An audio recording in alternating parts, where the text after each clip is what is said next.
دعائے کمیل میں مولا ارشاد درود بھیجے محمد و آل محمد پر۔ میرے مولا خداوندہ ان گناہوں کو معاف کر دے جو دعاؤں کو قبولیت کے منزل تک نہیں پہنچ سکتے۔ تم نے فرمایا ان میں سے ایک گناہ یہ بھی ہے جس سے دعائیں قبول نہیں ہوا کرتی ہیں، گناہ ہے۔ اور دوسری منزل یہ ہے کہ جو شخص گناہ کرتا ہے یا حرام کماتا ہے، ایک قطرہ اس سے یہ رہتا ہے کہ اس کی اولاد نافرمان نکلے گی۔ یہ بات دنیا میں یاد رکھیں، اولاد نافرمان نکلتی ہے۔ اور ایک اور وجہ یہ ہے، اولاد کا محمد و آل محمد کے دل میں محبت کا نہ ہونا، یہ رزق حرام کی ایک سبب بن سکتا ہے۔ کوئی شخص آل محمد کی محبت حرام کھاتا رہا، ہو سکتا ہے اس کے زندگی میں اثرات ہوں۔ میں بتائے دیکھو اس اولاد پہ اثرات آ سکتے ہیں۔ اولاد اگر دین سے ہٹی ہوئی ہے تو اس کا ایک سبب رزق حرام بھی ہو سکتا ہے۔ اور ایک اور جو سبب بتایا ہے جس کو سن کے ہماری روحیں کانپ جاتی ہیں، میرے مولا حضرت ابا عبداللہ الحسین علیہ السلام،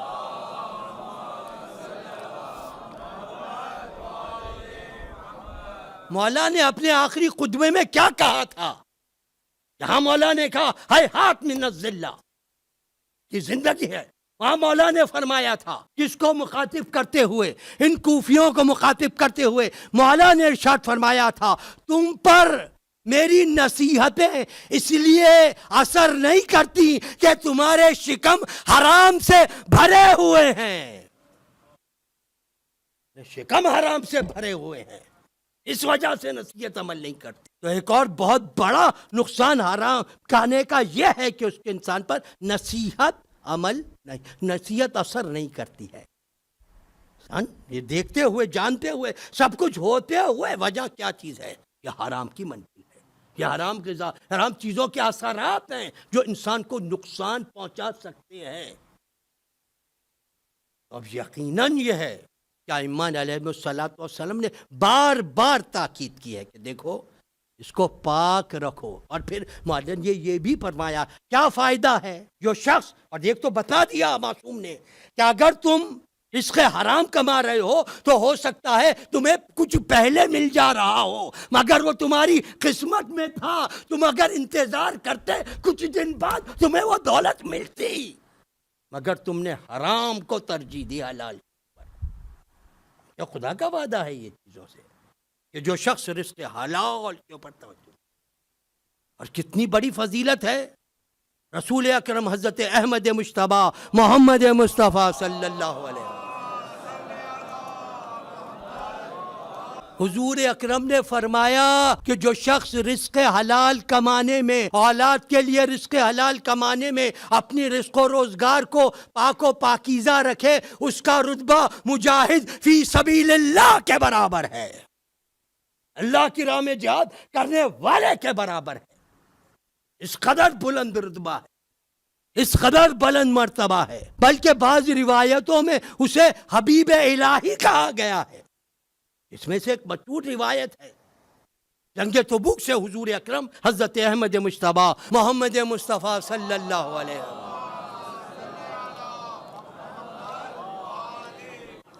حضور واپس تشریف لائے، جو لوگ مدینے میں تھے استقبال کیا، سب لوگ استقبال، پیغمبر اکرم کا استقبال کیا گیا۔ اب اس کے اندر سب دولت مند بھی ہیں، پیسے والے بھی ہیں، کیونکہ اہل مدینہ عام طور پر کاروبار یا پھر زراعت کرتے تھے، دولت۔ ایسے میں غریب آدمی آیا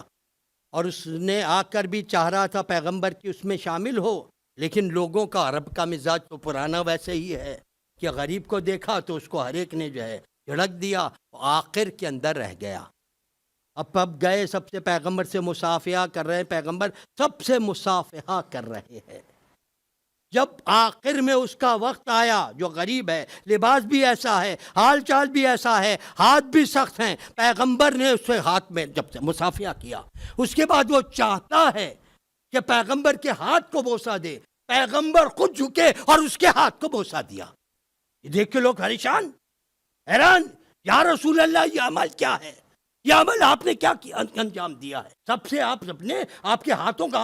آپ نے ارشاد فرمایا یہ رزق حلال کمانے کے لیے مکمل دن بھر تلاش رزق حلال میں رہ کر یہ شخص آیا ہے، اور جو حلال رزق حلال کو حصول میں زندگی کو ایسے گزارے وہ خدا کا حبیب ہوا کرتا ہے،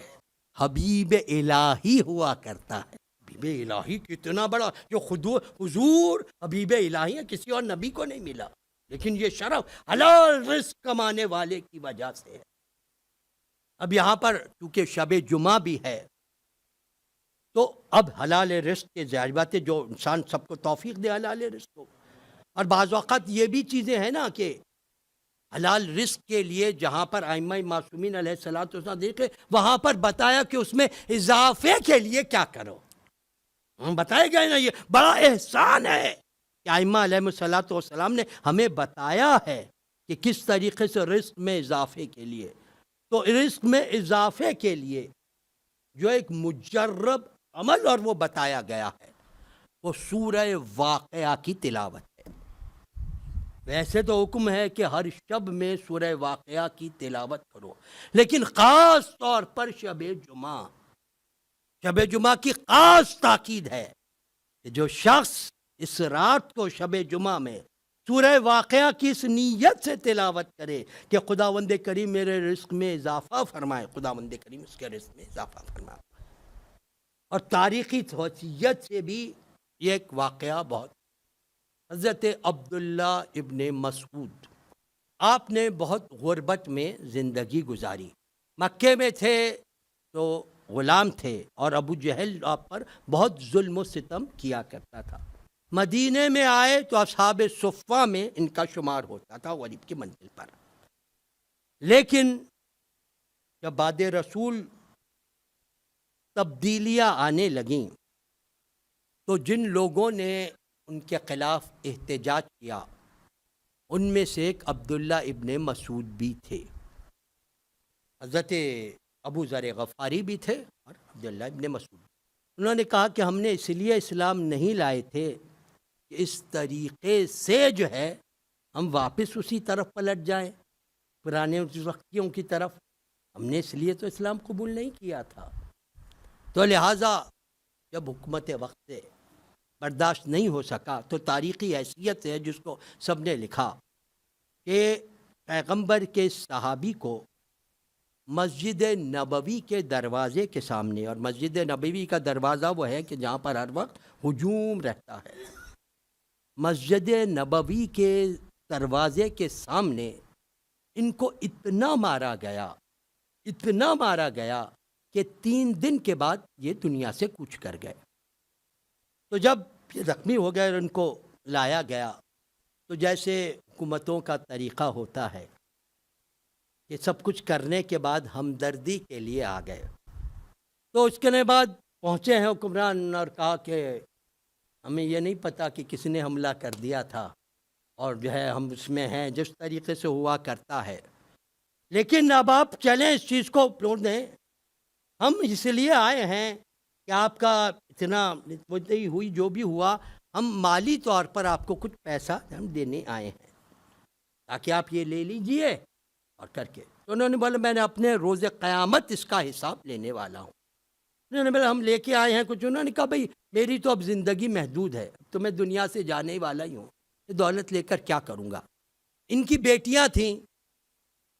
تو اس نے کہا کہ آپ اپنے لیے نہیں تو اپنی بیٹیوں کے لیے، اولاد کے لیے لے دیں کہ آپ کے بعد ان کے کام آئیں گے، اور یہ چیز بھی ایسی ہے کہ جس سے بہت سارے صاحبان ایمان اور خود سے نہ رہیں، حلال پر رہیں، مگر یہ سوچ کے بعض اوقات حرام کی طرف چلے جاتے ہیں کہ یہ جو پیچھے رہ گیا یہ ان کا کیا ہوگا،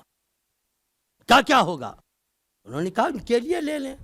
تو کہا نہیں ان کے لیے تو بہت اچھا انتظام ہوا ہے۔ اب یہاں پر حکومت وقت کے کان کھڑے ہوئے،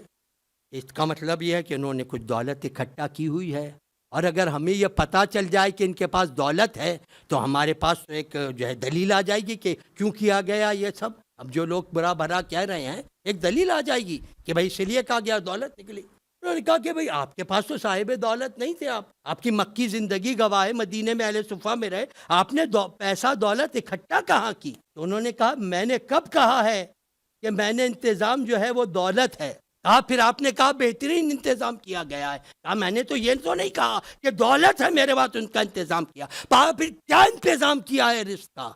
تو انہوں نے کہا میرا انتظام یہ ہے کہ میرے آقا و مولا مجھے بتا کر گئے تھے کہ جب کبھی بھی رزق کی تنگی ہو تو سورہ واقعہ کی تلاوت کر لیا کرو، خدا تمہیں رزق حلال عطا فرمائے گا۔ تو میری بیٹیوں کو میں وہی رزق دے کر جا رہا ہوں۔